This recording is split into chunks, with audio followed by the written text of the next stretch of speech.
Hello, everybody. Welcome to the new furnished Shogun Social podcast in our brand new room. 3 cameras. What is going on? It's a very special day.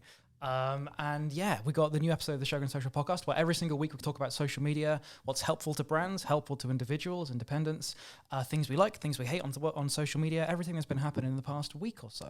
And we have myself and Freddie and Amy. Yeah, nice. So first we like to do a look at the industry overall. So what's been happening in the world of social media this past week, Freddie? So I'm going to start it with Instagram is working on achievement badges for Reels. So that's really interesting, actually. Put that on your CV. And basically the two that I've seen is you can get a trendsetter badge and then you can get a creative badge. They're only visible to you. And from the research I've done, it's basically an incentive. So you create more Reels, you share more content, and then you can claim these badges. You can't do anything with them, though. So they're just... Right. That's really interesting, actually. That, see, just like we're saying, like always, every platform copies each other. Reddit already does that. Oh, Yeah, I so didn't know that. Reddit will give you random, not random, but they'll give you badges based on like 10,000 upvotes, or you hit the front page, or you've had an account for 5 years, or like any kind of random little I achievement. guess they have that with Twitter as well a little bit, when you get like, congratulations, you've been on here for a year or something. Right. But I guess that would be quite good if TikTok jumps on that a little bit and they actually showed their badges, because Yeah. TikToks are very much an app where, you know, trends are always starting. Yeah. And a lot of people during lockdown used to do like dancing trends. So and you don't know where that dance came from and who made that dance. So if they have that badge, it shows that they are the original maker of the video. I don't know if you guys have seen, I think her name is Millie B, and she sings like M to the B. Yeah. So I've not seen that. it's a huge TikTok. So Bella Porch, a TikToker in America, she basically did like a recording to it of her face, and it was one of the most liked TikToks ever on the app. Wow. But it was just from this one little rap that I don't even know how old she was when she filmed it, but it was millions and millions of people have liked it. So if it went back to her original account and was like, she is the sole owner of this, she didn't create the trend, but she is the one who sets it, I feel like that would be good in some sense. Yeah, that's very interesting. Do you think there's going to be, like, have they specified which ones they're going to have, Freddie? No, they haven't. But this has come from... So Instagram feel like users want more Reels. And I'm going to ask you guys a question, right? Do you think that people actually want more Reels, or do you think that they're just consuming more because they're being pumped to them? You know? Yeah, I mean, I was one of the ones which was chosen by the Instagram gods to receive the scrolling feed. So the feed that was just reels. And for me personally, I didn't like that. I don't mind reels, but I like being able to see like people's photos. For me, Instagram is very much, you go to Instagram to see photos, you go to TikTok to see videos. Yeah. And when they switched my feed, I was like, put it back. Yeah, it sucks. Like, I don't know if you guys feel this, but whenever I'm scrolling Instagram and a video is happening that I can't listen to at that moment because I can't hear anything, I'm doing something else, I don't know. But if there's a video playing that I'm scrolling past and it's on mute, I feel like I'm missing out. I feel like, oh, I'm sad because I'm not appreciating this content. Scroll. Oh, there's another piece of content I'm not appreciating. Yeah. Scroll. Oh, suddenly like I've got this whole feed of posts that I can't actually listen to because I'm on mute in that specific moment. And yeah, I don't want that. I want photos. I want I go to Instagram supposedly, because I'm tired of just using my ears. I want to go let me just show me some stupid like visual things or photos or my friends or something like that. So I think I don't want more reels. I want photos again. Yeah. I would go to TikTok for videos or YouTube. Yeah, I like the separation. Basically, what you guys are saying, where you've got photos. Reels is there in its own little section, but if it's going to become a carbon copy of TikTok, I'm just going to use TikTok. Yeah, agreed. Yep, absolutely. Yeah.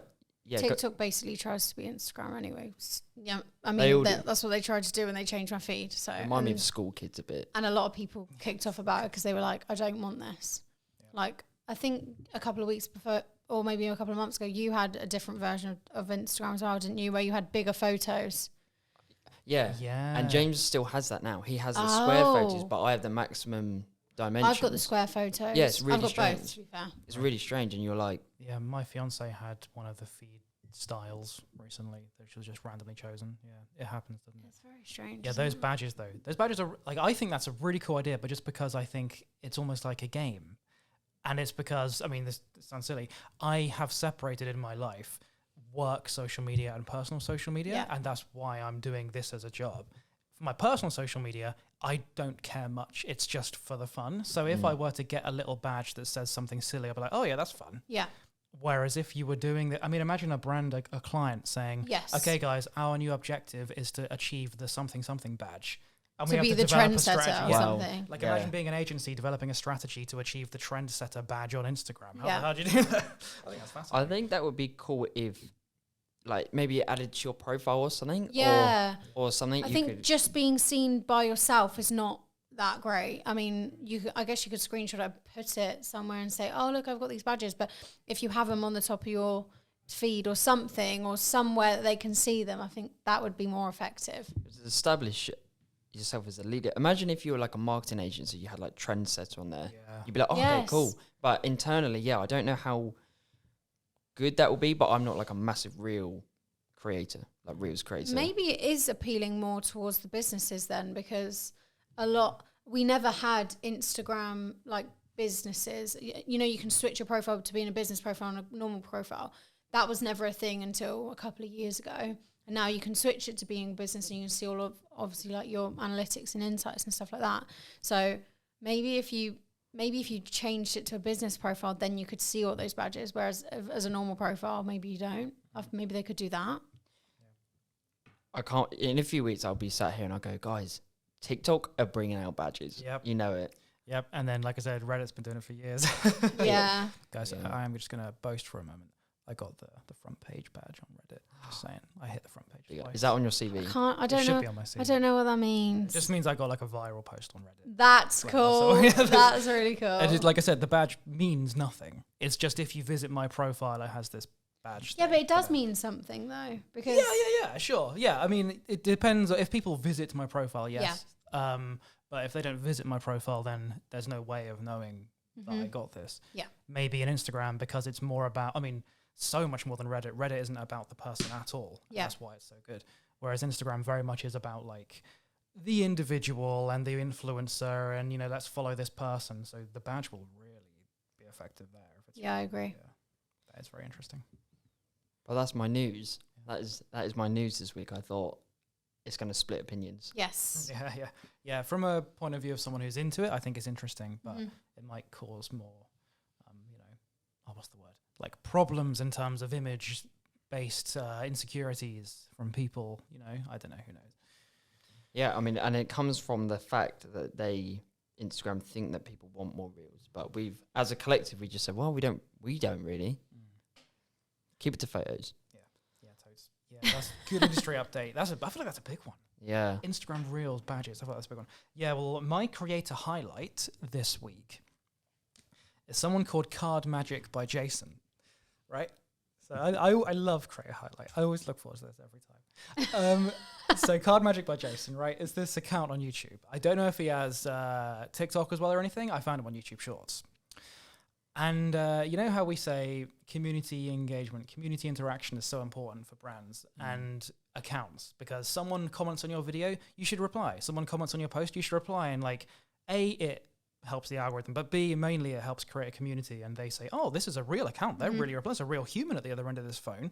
So it really helps. This guy, Card Magic by Jason, he kind of did it in a way that was a bit different. So he did this, he does like magic tricks, right? Where he films his hands on a table. And his hands are this deck of cards, and he's like, and he's like doing all this stuff with a deck of cards. And his voiceover is explaining it. And he's like doing the voiceover afterwards. So he's already done the filming, but then you see all this footage of the green table, cards flying all over the place, sleight of hand, and then he reveals like the 7 of clubs or whatever. And it was the card that he had all along. Standard magic stuff. The thing is that in the voiceover, he invited people to comment how they think he did it. That's quite cool. That is really clever, right? Yeah. I think that's kind of like, it's obvious. You go, okay, that's a really obvious way to get engagement on this post. the weird thing is that when people did exactly what he asked them to do, he basically like defended his trick, calling everyone idiots. So he just like, he belittles everyone. He's like, oh, well, obviously he hit his hand this. And then he replies with things like, obviously you're an idiot because I didn't have my hand there, blah, blah, blah. Like all these really like defensive things. And I just thought it was so funny because it's like, on the one hand, he has this really cool way to get good like engagement. Yeah. And on the other hand, he did that and just absolutely ruined everyone. People are always guessing how magic tricks work. Yeah. I went on holiday and my partner did a card trick. And I was like, can you tell me how to do it? I really want to know. Yeah. And he was like, no. Like, it's like some kind of like magic like group and you have to join this group. Yeah. But that was really interesting the way he does that, because does he actually tell them how to do the trick? No, he doesn't. This is what's so strange is that you think it's like a kind of nice, wholesome account. Like, yeah. whereas like, he's not. It seems like, oh, maybe it is. Maybe I need to watch more. But it seemed like the way he was reacting in the comments was so just defensive and not trying to kind of like be positive at all. Like there's this one he said, one comment said, it's so simple. The voice is edited on top. He just performed what he did and knew it was 7 of clubs all along. And then he liked that comment and hearted it and said, hey, Einstein, how about I show you the 7 of clubs at the start? Try to keep up, buddy. And then someone else said something, and he goes, he's got careful. His claws out. Yeah, I Oh feel my like God. this is really like a niche group of people, like the Maybe. magic group, where only people know how to do some kind of magic tricks. Maybe. And then he's like, I'm not inviting you into this group because you don't know how to do a card trick. Yeah. Yeah, this one other said, how about there's a magnet under the card? And then he said, careful, you'll hurt your shoulder with a stretch that far. I just They're think, witty comments. Yeah, they're witty, They're very but- witty comments. yeah, that's what I said. The fact that no one mentions that there is 2 7 of clubs all along. And then he replied, the fact that you need glasses, www.lenscrafters.com. But is he doing That's wow in the ridiculous. sense of his content? Because not many content creators are replying to their comments. So is that one of the reasons why he is doing so well? Because he is constantly engaging, and that is literally what helps. Yep. You know, maybe. you grow. Maybe, I yeah. wonder in that niche if that is like that though, where a lot of people do like, obviously that's not how you do it. Like we may Yeah. be totally Yeah, out the right. loop. Yeah. Maybe they are trying to criticize him. Like, it doesn't look like it in the comments. It looked like... Yeah, you like could be right there. Because remember, he asked people to comment how they think he did it. So he literally asked for this. But then when they do it, he just defends himself in a really insecure way. I just thought it was so funny. Yeah, it's almost like... I think it's this thing that I've only seen in American films, but an insult comic. It reminds me of that, where people like will go to some club just for the comedian on stage to kind of pick someone out and say, hi, you're blah, blah, blah, blah, blah, and just insult them. It kind of reminded me of that, because people only go to this video and then comment like he asks just to get insulted. But it was such a funny kind of little creator. It's not the same, but have you seen Cal the Dragon? Yes. Everyone, there's like a community within his comments that like, they just drop like ridiculous comments. Some of them are hateful, but some of them aren't. Some of them are really funny. But it reminds me of that sort of thing.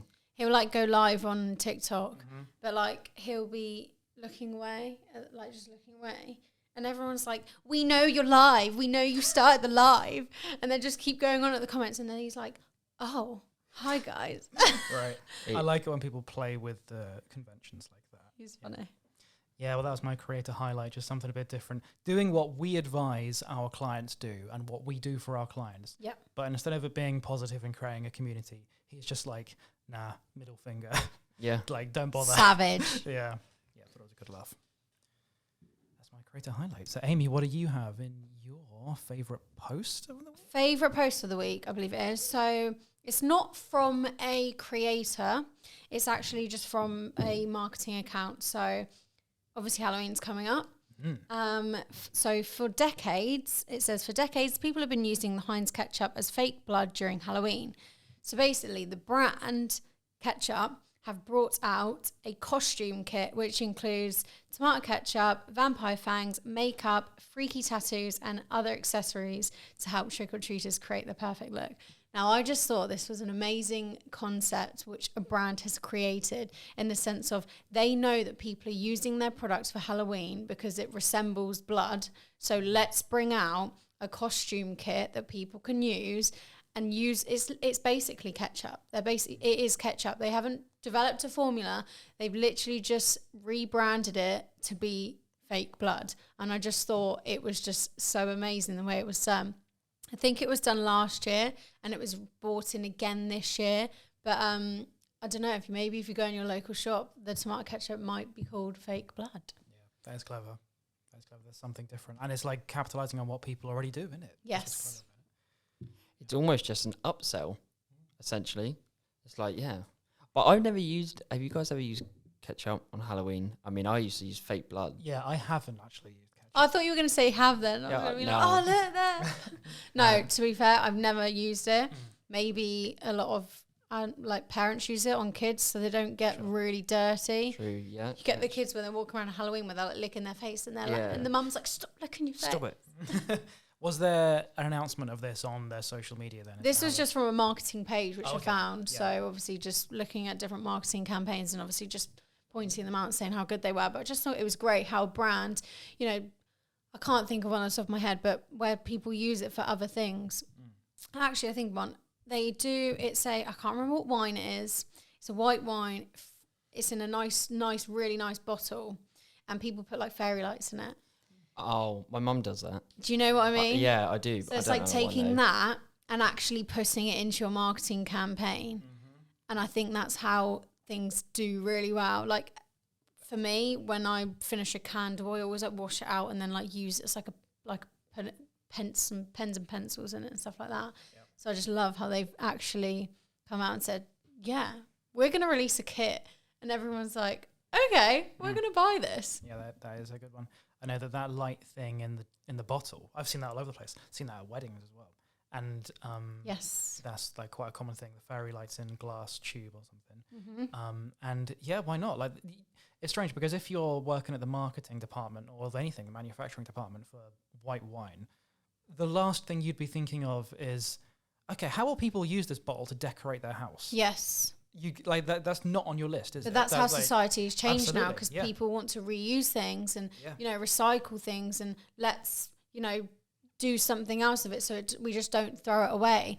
So maybe people should, organizations and businesses be thinking of the actual, you know, they're using our product, but what are they going to do with it after?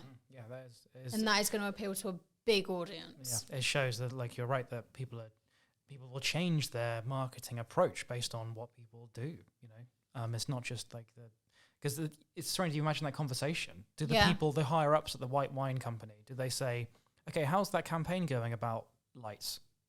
You know what I mean? They're like, so we've got this new bunch of grapes from France. We've got this new flavor specialist from Tokyo. We've got this. Okay, and how's the white wine bottle light thing coming along? But say it's not even, to be fair, might not even just be white wine. It could be any wine. But say they brought out a kit where you can buy the bottle, you can buy the lights, and once you've done drinking the bottle, you can then put the lights in the bottle and it makes something else. I think people would buy that. Yeah, I think you're right. Because people buy fairy lights and people buy wine and they drink it and they put it in the bottle. So that is the next campaign for you guys. Any wine company. I think that's a good shout. Yeah, it's a good shout, isn't it? That's a really good one, yeah. It's a good way to market. But yeah, I just thought that was pretty cool. No, that is cool. Yeah, nice. Well, that was our main section. It's ending the podcast episode with a couple hot takes of random little thoughts or pet peeves of social media in general. So, Freddie, what's your hot take of the week? Mine is Drake's collaboration with Barcelona for basically on the Barcelona kit when they played Real Madrid at the weekend. Instead of Spotify's logo, they had his owl of his OVO brand to celebrate him hitting 50 billion. He's like the first artist to hit 50 billion streams on the platform. And I wanted to highlight it because I thought maybe this is the future of not just, you know, football sponsorship, but sport. Like, you know, I thought, say if you had, say tag watch, you could do, okay, they're bringing out a new watch. Let's put that on there. You could change it almost every game. And then also you could do a slot. I wonder if it will adapt where it goes, guys, we're not doing a year sponsor now. What we're going to do is we're going to do, you know, there's 52 weeks in a year. Each week we'll have a different sponsor. Yeah. And I thought, what a great collaboration and unique concept to drive this particular industry forward. Do you know what I'd love to see? How much those shirts are selling for now? Because OVO, I've got a jumper from Drake's brand OVO. I can't really remember how much it was, maybe like $80 or something. So they're quite high end, quite high prices. But for something to come out like that, I think it's just crazy. I think they've also collaborated with Canada Goose as well. Yeah. So they are, collaborating with big brands here. That big would fit brands. Drake. Yes. Being Canadian and being a rapper. And the University of Toronto is collabed with as well. Wow, I didn't know that one. Yeah, just entrepreneur. He's really taken it seriously, but I thought, it'd be interesting, like Saints, for example, if they every week they had something different. I thought, hey, that's cool. God, yeah, how people collect football shirts now. Now imagine if there's a different logo every 6 months. Or, every month, I guess the only downside for that would be they obviously have their shirt sponsor, which, brings a lot of money into the club, being that one shirt sponsor of the whole year. Most football teams probably give that sponsor their own box for the season. Like changing it every single game, would that be an issue in the sense of they've got to print the shirts? It's not very economical, is it? But it's I do love the idea of it, like the sense of, tag have bought a new watch out. Let's do like the outline or the name of the watch. It would be great. Fast fashion is the word. That is it. That's like fast fashion. Yeah. But for football shirts, isn't it? Where it's just, there's a new logo, let's just get rid of the old ones. And put the new one in. But imagine all the collectors now, because football shirt collecting is like big. Huge. Imagine having that and then having like, I want this particular, like imagine this trying to go up for I imagine this is going for, I'd love to see how much it's selling for. A lot. Could you buy them in the club shop? I think they're just one off for the players. So most of them will probably just keep them. So that's what I'm saying. These are probably like big. I didn't realise I didn't know if you could actually buy them in the club shop. Buy them. No, I think they're just for the players, but interesting to see. I wonder how Spotify are going to play it, if they're going to do any more throughout the year. Who would you like to see on, if you could, one artist on the front of a? I don't know. Someone that, like a smaller one, I guess. I think it's kind of maybe more boring if some huge pop star does it, like another Drake. Because it's obvious. I would have said the opposite. I would have gone for like a huge name. Okay. Like a massive name. And maybe, throw in the spanner in the works here. Instead of doing a male artist, let's put on a female artist on a men's football shirt. Yeah, that is an industry buster. It is. Someone so niche, not a niche in the sense, the only person I can think of at the top of my head at the moment, I don't know why, is Taylor Swift. She's absolutely huge. Huge worldwide. But no one's ever going to put her on a football shirt. That's mental. Are they really? They just wouldn't. So would you take into consideration that and you go, yeah, she's hit this many streams. Okay, let's do that. Because loads of other artists are eventually going to hit 50 billion. I think it's 50 billion, isn't it? So are they going to do that every time? Or are they just going to do it once? Guys, I've thought of one, and it's already in play. It was in play before Drake, and it was Ed Sheeran sponsors Ipswich. Yes, it has his tour logo, and it's like, the math symbols. Yeah. But I thought, that's nothing to do with an actual brand. That's just him, where he was like, I'm going to sponsor it. But music and football they're coming together. Yes, I agree. 100%. Yeah, nice. Yeah, that is quite interesting, and it's about what happens to that on social media then after as well, isn't it? Because the entirety of Drake's fan base will probably like that. All of so many accounts that follow him. Have you guys heard of directmessage.app? No, I haven't. It's how DMing celebrities kind of just happens on Twitter and stuff. Somehow, and a celebrity will have so many followers, but they'll also follow so many, which means that all of those ones that they follow can't message them. So if you've got like a random follow from a random celebrity, that's how people. Direct message.app is where it's just plainly saying message celebrities. So a celebrity will have a direct message.app account, and you just message them. So a celebrity will kind of have this account and say, yeah, please bring it on. Send me whatever I'll reply to your comments and reply to your questions and stuff. So have you seen celebrities on this app? No, I don't know if it's released. They have a website, directmessage.app. I don't know what stage it's in. I wonder what celebrities would go on that. Yeah. I wonder if there's a way that they would monitor hate and right. racism and stuff like that on there as well.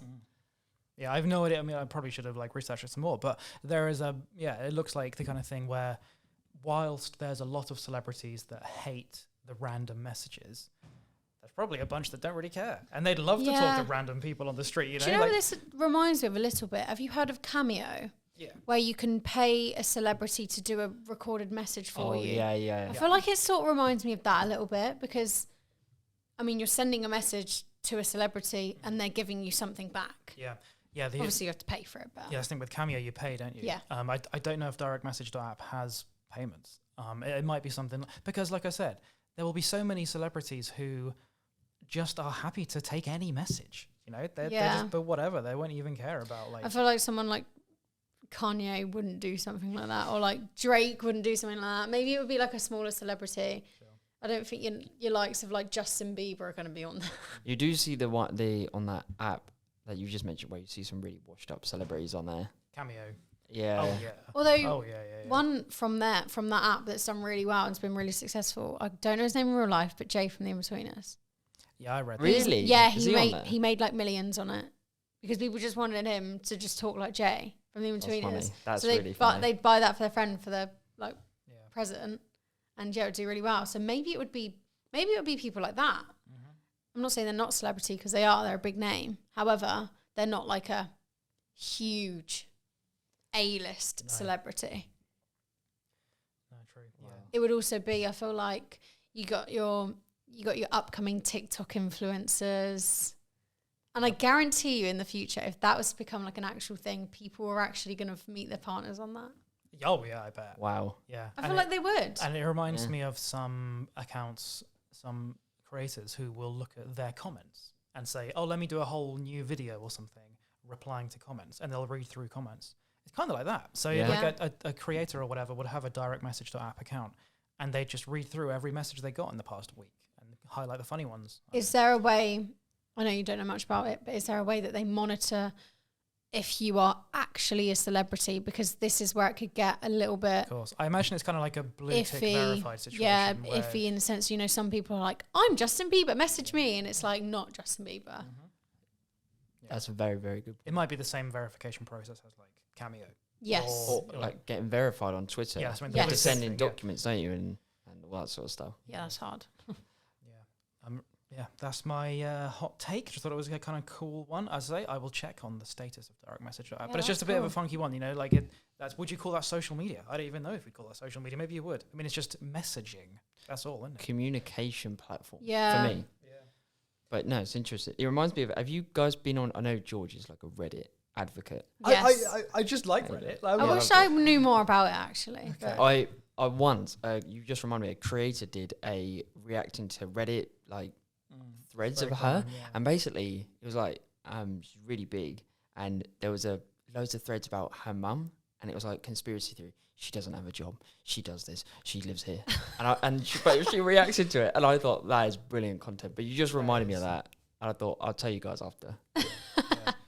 Don't get me started on Reddit. I guess I do love it. I suppose when you break it down, there's a phrase. What's the difference between Reddit and Instagram? About 2 days. As in, things will go viral on Reddit before they hit Instagram. Oh, I didn't know that. Yeah, I mean, it's just like a bit of a silly phrase. It doesn't mean anything, but there'll be I swear it's half the posts on the Archbishop of Canterbury on Instagram will have gone viral on Reddit like 2 days ago. I see. It's really quite strange. I was browsing like, I saw that, mate. Like, catch up. You know what I mean? Here first. Yeah, that's my hot take. On to mine. So mine's a bit of a controversial one this week. Benzema won the Ballon d'Or yesterday, and Alexia Putellas, I don't know how to pronounce her name because she's Spanish, she won the Women's Ballon d'Or for the second time in a row. However, on social media this morning, more of the coverage is going towards Benzema and him winning it for the first time. Now, this is where I'm split a bit because obviously women's football is on the rise and more people are liking it each year. You know, the Lionesses, when they won the Euros this year, brought a lot, you know, of attention to women's football and more people, you know, supporting them. But I just think, when are we going to get to a point where it's equally shown on social media? Don't get me wrong, it's not that, you know, these big channels like Sky Sports and ESPN, that they are covering it. However, their main story is Benzema winning. So when are we going to get to the point of, you know, Putellas has won this now for the second time in a row, and this is the first female to have ever done it, because she was the first female to ever win it. You know, should we be talking about this more on social media, or should we go into the men's football kind of side? That's a quality hot take. That's good stuff. Controversial. Yeah. It shouldn't be controversial. It shouldn't, no. Yeah, is it about money? Is it that simple? Is it like women's football doesn't make much money? And if that's the case, then why doesn't it make much money? Maybe there's a problem with like the fans. I feel like there's a lot of underlying problems surrounding women's football and men's football, in the sense of, you know, the men get paid extortionate amount of money compared to the women. So you could be right. It could be to do with pay. It could be to do with prize money. I think it's to do with society. But also, if you look at the, like, Amy's had first-hand experience. When you look at men's football, they've got all the training stuff. They've got every facility. They've got physio. They've got swimming pools. They've got dietitians. They've got, you know, all of that. But when you look at women's football, some of them don't even have training routes. Some even, like, Southampton's only went full-time this year. So it's on the rise. But, like, honestly, I think it would be, like, 10+ years until we see, like, a big jump towards the men's game. I just feel like there should have been a lot more coverage on her. You know, at the moment, she's won the award. She's currently injured. She's been out, I think she's been out since July. She won the league with Barcelona. They won the league. What did they win? They won the league, the Super Cup and the Cup, and they went unbeaten in, like, their season. You know, Benzema didn't do that. Why are we not talking about Putellas more?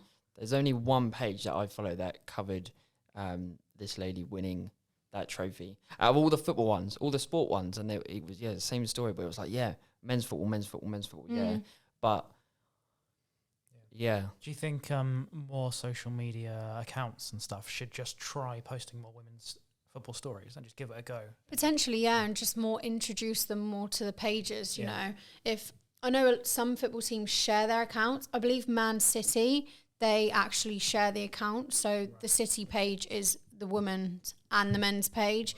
However, you know, it's more men's coverage. But I just think, when are we going to get to the time of the day? And maybe we will one day, I don't know. But when will we eventually get to the point where it is, you know, let's just cover them equally? Football's a game, you know, it's not a men's game, it's a game. Why can't we just cover it equally? I think there's a massive opportunity for brands that they're missing. Like, this one page, out of all the ones, they're the one that posts about women. So, and they do it all the time. They posted last week about an Arsenal keeper and stuff. And I think so many brands are fixated with, guys, we've got to get the hype of the men's, we've got to do this quick, get the engagement. But there's a huge, like, opportunity over there that you're just missing. Well, you're missing as well the followers, the audience of your page. Most of it, don't get me wrong, like, I'm a woman and I love football, you know, but most of the followers are going to be males. So, you know, if you start posting about females and women's football, you're going to get more female followers. So your page is going to, you know, grow. Yeah. So, like you said, our brand's missing out on that element. Probably, yeah. That if you are a brand who proudly supports women's football on social media, then that will give you a boost, won't it? Yeah. Do you think it starts with, like, young girls playing football at school and, like, in their, like, home, like, in the street and stuff? I'm not sure, because, you know, I feel like a lot of people jumped on the trending, like, the fact that the England team won the Euros. Yeah. Everyone jumped on it. You know, people that didn't even follow women's football were like, yes, they've won it. People that I know personally who don't like women's football at all, they don't like the concept of it, were like, oh my God, they've won, posting on their stories and stuff like that. So they really jumped on it, but it's about, like, when is it going to stick? When are people just going to find it just normal? Like I mentioned, it's a game.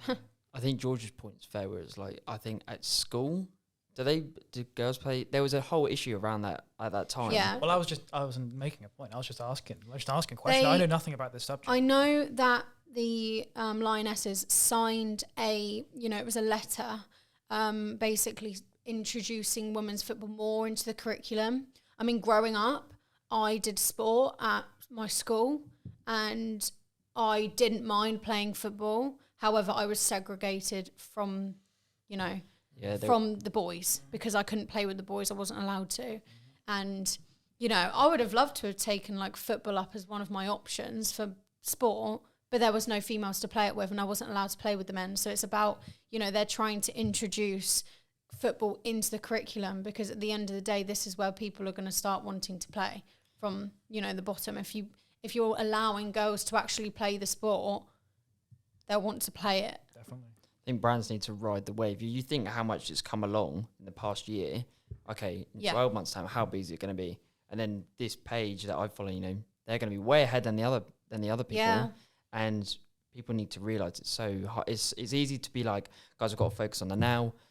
But there's a huge potential. I'm hoping to see women's You've got to look into the future. Take over. I'm hoping to see it on the same as men's. There's literally no reason why it shouldn't be. No, especially to someone who doesn't watch a lot of football. If I see a football game, then I might watch it because it is, I think it's really exciting game, football. But to someone who's just using the wide shots of the pitch, that doesn't look like a man or a woman to me. That tiny little figure running. Yeah. I don't care. It's like I see a human across a football pitch and I'm excited. I don't care, It's even the coverage of games though, like until a couple of seasons ago you couldn't watch a female game on TV. You can watch the WSL, you couldn't watch you still can't watch the championship unless you watch it on a replay, Yeah, you can't never could watch a Lioness game on TV. So how are you going to know how England get on? Well, you've got to look on your phone. And now you're seeing all of this. So, brands need to start getting on this. It shouldn't even be you shouldn't even have to tell a brand to get on something. Like, it's just, I feel like it's just the norm anyway. You should be following. Exactly that. It shouldn't even be a thing. It should be like football. Yeah, that's football. It's just, doesn't matter about gender. Yeah. Yeah. Agreed. Yeah, I think that's all of our hot takes and topics of the episode in our brand new podcast room. So that was good. I want everybody who liked this to please drop a comment saying what you liked about it and what you hated about it and what we can talk about next time and what else has been exciting you in the world of social media. But in the meantime, please follow us for the next episode coming next week. My name is George and we've had Freddie and Amy. And we will see you next time on the Shogun Social podcast. Bye. Bye.